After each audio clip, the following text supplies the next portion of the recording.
गुरुदेव शरणम गुरुदेव नमामि। आज का विषय है प्राचीन इतिहास एवं धार्मिक दृष्टिकोण। जब हम वास्तुशास्त्र के वैदिक इतिहास पर आते हैं तो हमें सर्वप्रथम ब्रह्मा जी की सृष्टि रचना के विधान को समझना जरूरी है। सनातन धर्म में आस्था रखने पर इस संसार के आदि स्वरूप की संरचना में मात्र महाविराट ईश्वर को ही सर्वशक्तिमान कहा जा सकता है। भगवान के अतिरिक्त यह किसी के द्वारा संभव नहीं कि वह अंडा और मुर्गी दोनों को एक साथ पैदा करे। ईश्वरीय कृपा का ही फल होगा जब संसार की जीव संरचना में जरायुज, स्वेदह, अंडज तथा उद्भिज आदि को पलक झपकाते ही पैदा करके उन्हें फिर 84 लाख योनियों में सभाजित कर दे। विस्तार रूप में कहे तो युवराज अर्थात गर्भस्थ रहकर जन्म लेने वाले जैसे मानव, हाथी, घोड़े, गाय, भैंस, कुत्ता, शेर, हिरण, दानव, पिशाच ये सारे जीव जरायु कहलाते हैं। ये नर मादा के संसर्ग के बाद गर्भ में रहते हैं, फिर जन्म लेते हैं और परिपक्व होकर जीर्ण अवस्था में स्वतः समाप्त होते हैं। प्रदज वे हैं जिनका जन्म मात्र पसीने, बदबू या गंदगी में स्वतः हो जाता है।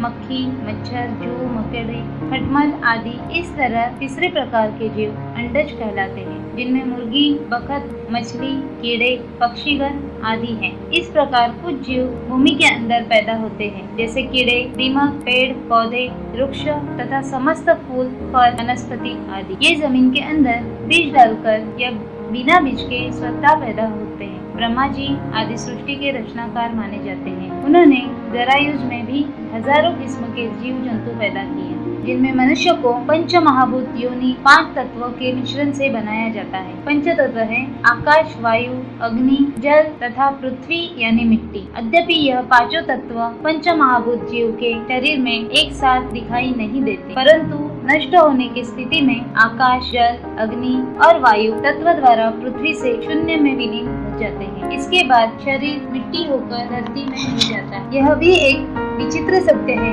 कि 4 प्रकार के जीव सृजन से सृष्टि बनी, अर्थात जरायुज, अंडज, स्वेदज तथा उद्भिज योनियों में से जरायुज की एक विशेष श्रेणी मनुष्य रूप नर और मादा को विकसित किया। यही मनुष्य सर्वश्रेष्ठ विवेकशील कृति जिसे ब्रह्मांड ने प्रकृति के नियमानुसार बहुत ही आध्यात्मिक ढंग से बनाया। 5 तत्व में मनुष्य शरीर में चेतन, अवचेतन, मस्तिष्क बनाया। इसमें आकाश तत्व से शब्द यानी ध्वनि, वाणी, आवाज की उत्पत्ति हुई। वायु तत्व से स्पर्श, अग्नि से भूख, प्यास, पाचन क्रिया तथा शक्ति का निष्पादन हुआ और जल में शरीर में रक्त, पसीना, वीर्य और रस की उत्पत्ति तथा पृथ्वी से गंध, स्वाद, रूप, आकार का निष्पादन हुआ। इन पंच महाभूतों से 5 ज्ञानेंद्रिय और 5 कर्मेंद्रिया, 5 प्राण, मन, बुद्धि, धैर्य, अहंकार और अनुराग जो मनुष्य को अन्य जीवों की अपेक्षा श्रेष्ठ और इस शरीर को दुर्लभ बनाने में सफल हुए। सृष्टि के आदि चरण में सभी जीव जंतु एक दूसरे को उनके मार्गदर्शन के लिए भाषा, शास्त्र, वेद, पुराण, लिप, स्वर तथा कर्मेंद्रिय के माध्यम से जीविका करने का साधन एकत्रित किया। मनुस्मृति के अनुसार सभ्य मनुष्य जो समाज में कुछ नियम बनाए गए हैं, जिससे 16 संस्कार पैदा होने में मृत्यु पर्यंत निर्वाह करने जरूरी है। यह सब बाद में धार्मिक क्रियाओं में समाहित हो गए। इन्हीं संस्कार में अभिभूत होकर, इन्हीं संस्कार के वशीभूत होकर 4 प्रकार की वर्ण व्यवस्था निर्धारित हुई, जो उसे कर्म यानी व्यवसाय के अनुकूल प्राप्त। ब्राह्मण, क्षत्रिय, वैश्य और शूद्र। गीता जैसे रहस्यमय शास्त्र में भगवान ने समस्त संसार को अपनी ही गण स्वरूप का एक प्रारूप कहा है। जैसा ब्रह्मांड वैसा ही पिंड के अंदर है। बाद में ऋषि मुनियों एवं दैवज्ञों की विशिष्ट योग दृष्टि ने हमें सभी प्रकार के जीव, चाहे अंडज हो या स्वदेश, जरायुज हो या उद्भिद, अपने रहने, बढ़ने, फलने, फूलने, विकास के लिए एक सुरक्षित आवास यानी घर की इच्छा रखते हैं। यही कामना मानव जाति के वास्तुशास्त्र की प्रारंभिक परिकल्पना की ओर ले जाती। इसका आरंभिक संकेत बना सूर्य से ही पृथ्वी के पूर्व, पश्चिम और उत्तर, दक्षिण आदि प्रमुख दिशाओं का ज्ञान हुआ। अब हम जानते हैं वैदिक वास्तुशास्त्र के बारे में। वैदिक वास्तुशास्त्र यानी वास्तु का आरंभिक काल ईसा से हजारों वर्ष पूर्व अर्थात आदि युग के प्रथम चरण की देन माना गया है। आर्यों का भारत आगमन कुछ 1000 वर्ष पूर्व आर्यों से सिंधु घाटी की सभ्यता जुड़ी है, परंतु वैदिक वास्तु तो तब से प्रचलित है जब से देवताओं के वास्तुकार विश्वकर्मा ने स्वर्गलोक में सोने, चांदी और लोहे आदि के महल बनाए थे। भवन विन्यास की यह कला अथर्व वेद में उपलब्ध है, जिसकी परंपरा आज भी भारत में जारी है। वैदिक काल में भवन विन्यास के 3 अंग माने गए। पहला भाग घर का द्वार, जिसमें आंगन आदि सम्मिलित है। दूसरा भाग आस्थान मंडप यानी बैठक आदि, जहाँ आगंतुकों का स्वागत किया जाता है। तीसरा भारत अंतरपुर, जिसमें शयन कक्ष, परिवार के सदस्यों विशेषकर स्त्रियों के लिए विशेष कक्ष आदि के निर्माण की व्यवस्था है। आघान कक्ष के दाहिने पार्श्व में अग्निशाला यानी पाकशाला, रसोई आदि की व्यवस्था है। इसके ठीक उत्तर की ओर पवित्र स्थान देवगृह यानी पूजा पाठ का कक्ष होता है। परंतु यह देखा गया है कि वैदिक कालीन भवन विन्यास कला में अत्यधिक सादगी और सुगमता त्रिवेग्न के अनुसार कई स्थलों में वास्तुस्पति नामक देवता का उल्लेख है। गृह निर्माण से पूर्व इस वास्तुस्पति नामक देवता का आवाहन किया जाता है, क्योंकि इंद्र सहित त्वष्टा आदि उस युग के कुशल कारीगर माने जाते थे। सिंधु घाटी की सभ्यता के अवशेष से वैदिक काल में ग्राम, पुर, दुर्ग, गढ़, प्राकार, गृह वेदिका, तोरण और युग सहित अनेक वास्तुशास्त्रीय शब्दों का ज्ञान होता है। उस समय भारतीय वास्तुशास्त्र का वेदांग अर्थात ज्योतिष शास्त्र का एक ही खंड माना गया है। वस्तुतः प्राचीन ग्रंथों में शिलान्यास और वास्तु शांति में मंत्र वैदिक और ऋचाएं दी गई। उनका मकान और घर में रहने वाले सुख शांति से बहुत ही गहरा संबंध था। वास्तु शांति के उपरांत गृह प्रवेश आदि के दौरान नवग्रहों की पूजा करना, क्षेत्रपाल की पूजा करना और वास्तु पुरुष की पूजा करना, तदुपरांत हवन आदि सहित संपूर्ण पूजा शास्त्र का एक अनिवार्य प्रचलन था।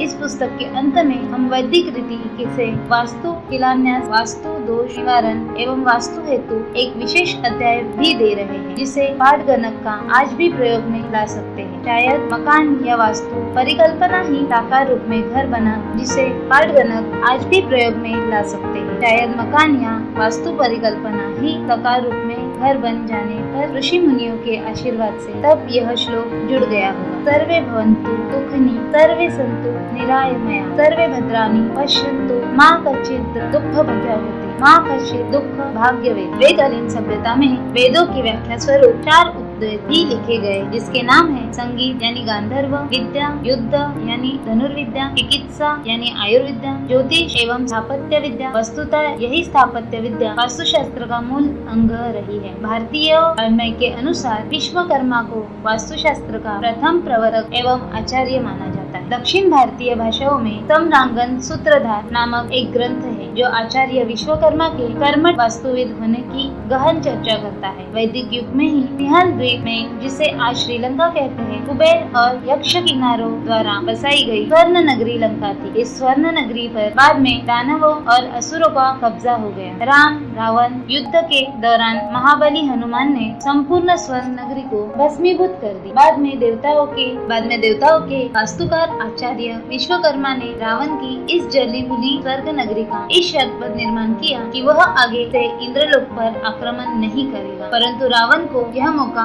फिर नहीं मिला। राम के हाथों रावण का वध हो जाने पर विभीषण द्वारा लंका पर राज्य स्थापित हुआ। सिंहल द्वीप की स्वर्ण नगरी से जिस वास्तुकला का प्रदर्शन हुआ था, वह भारतीय उपमहाद्वीप में आता है, एक जीता जागता नमूना पेश करता है। अद्यपि आज श्रीलंका में उस स्वर्ण नगरी के अवशेष भी नहीं है, लेकिन दक्षिण भारत में मंदिरों और देवालयों के वास्तु विन्यास को देखते हुए स्पष्ट झलकता है कि यह सब वैदिक कालीन अनुकृतियां हैं। आचार्य विश्वकर्मा ने अनेक देवपुर बनाए, जिसमें द्वारका का निर्माण एक ज्वलंत उदाहरण है। द्वारका गुजरात के समुद्र तट से लगी हुई मध्यकालीन स्वर्ग नगरी, जिसे भगवान बलभद्र और श्री कृष्ण ने विश्वकर्मा के सहयोग से बनाया। कालांतर में संपूर्ण द्वारका समुद्र में आत्मसात हो गई, लेकिन कहते हैं कि आज भी समुद्र की गहराइयों में द्वारका के अवशेष विद्यमान है। आचार्य विश्वकर्मा ने ही वास्तुशास्त्र के सिद्धांत बनाए। उन्होंने एक स्थान पर कहा कि वास्तुदेव को बहुत ही पठित और विद्वान होना चाहिए। उसे भूगोल यानी सामुद्रिक गणित यानी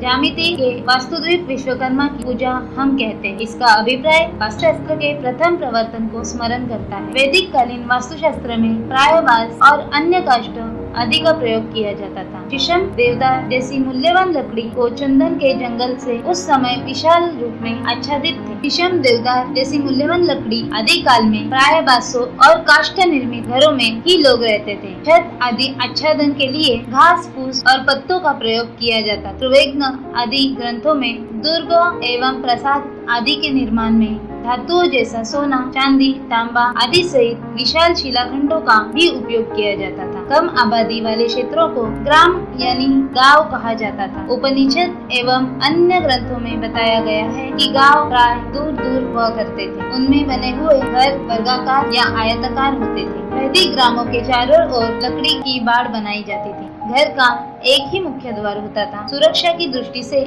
आंगन के बाहर एक तोरण द्वार बनाया जाता था, जिस पर मजबूती लकड़ी के अमेद दरवाजे होते थे। दैविक स्थापत्य कला की झलक बौद्धकालीन स्तूपों में मिलती है। ग्रामों के अलावा पूर शब्द का प्रयोग भी ऋग्वेद एवं परवर्ती वैदिक साहित्य में मिलता है। पूर के अंदर ही दुर्ग, गढ़ और प्रसाद आदि हुआ करते थे। संस्कृत साहित्य में पूर शब्द का अर्थ नगर से भी लिया जाता है, जहाँ की आबादी कुछ अधिक हुआ करती थी। पूरों के अंदर किसी प्रकार की बस्ती, मोहल्ला या अवानिया कॉलोनिया का स्पष्ट उल्लेख तो नहीं मिलता, लेकिन उस काल ग्रामों के अलावा पूर शब्द का प्रयोग भी ऋग्वेद एवं परवर्ती वैदिक साहित्य में मिलता है। पूर के अंदर ही दुर्ग, गढ़ और प्रासाद आदि हुआ करते थे। संस्कृत साहित्य में पूर शब्द का अर्थ नगर से भी लिया जाता है, जहाँ की आबादी कुछ अधिक हुआ करती थी। पूरों के अंदर किसी प्रकार की बस्ती, मोहल्ला या आवासीय कॉलोनिया का स्पष्ट उल्लेख तो नहीं मिलता है, लेकिन उस काल के दुर्ग और गढ़ जहाँ भी पाए गए हैं, उनके आसपास उपनगरीय आवास के लिए बस्तियां आदि बसाई जाती थी। पूर्व में बाहरी आक्रमण के सुरक्षा के लिए नगर के चारों ओर विशाल दीवार होती थी, ताकि शत्रु के हमले के दौरान इन दीवारों के परकोट से इस पार हमला किया जा सके। उपनगरीय दीवार की एक मिसाल आज भी चीन की दीवार से है, जो कुछ अवशेष के रूप में अब भी वास्तुओं को आश्चर्य में डाल देती है। वैदिक युग से आज तक के युग में पहुंचने तक वास्तुशास्त्र ने अनेक आयाम देख लिए हैं, लेकिन वास्तुशास्त्र की प्राचीन परिकल्पना अब भी भारत के गांवों या जंगलों तथा आदिवासी इलाकों में बहुतायत देखी जा सकती है। उसी प्रकार के बांसों से निर्मित घरों में पूर्वांचल के जंगलों में भी लोग रहते हैं। अथर्ववेद में तथा अनेक ब्राह्मण ग्रंथों में गृह यानी निवास शब्द का प्रयोग हुआ है। वैदिक कालीन घरों में अनेक कमरे होते हैं। इनमें खिड़कियां, रोशनदान आदि का विशेष स्थापत्य किया जा सकता है। सिंधु घाटी की सभ्यता में जो गृह आकार सामने आए हैं, उनमें मिट्टी, ईंट और चूने आदि का प्रयोग हुआ है। संभवतः उस काल में छत आदि में लकड़ी और घास फूस आदि का प्रयोग होता है, जो कि कालांतर में मिट्टी से दबकर नष्ट हो गए। ऐसे गृहों की संरचना गोल, चौकोर या आयताकार होती थी। छत सपाट होती थी। दीवारों को सफेद मिट्टी या चूने से खोद दिया जाता था। घर में बना फर्श भी सख्त मिट्टी या चूने का ही होता था। वैदिक कालीन घर अनेक कमरों से युक्त होते थे, जिनमें एक साथ कई परिवार रह सकते थे। 2 मंजिला, 3 मंजिला इमारतों का उल्लेख भी उस समय मिलता है। घर के आंगन में 7 पशुओं का बाड़ा भी होता था, जबकि कई गृहों में भूतल पर पशुशाला और अश्वशाला होती थी और ऊपर मंजिल में आवासीय प्रकोष्ठ बने जाते होते थे। आवासीय प्रकोष्ठ में बने पशुओं के बाड़ को गोष्ठ कहा जाता था। आज भी उत्तराखंड में, हिमाचल, कश्मीर आदि में मकान के भूतल पर पशुओं के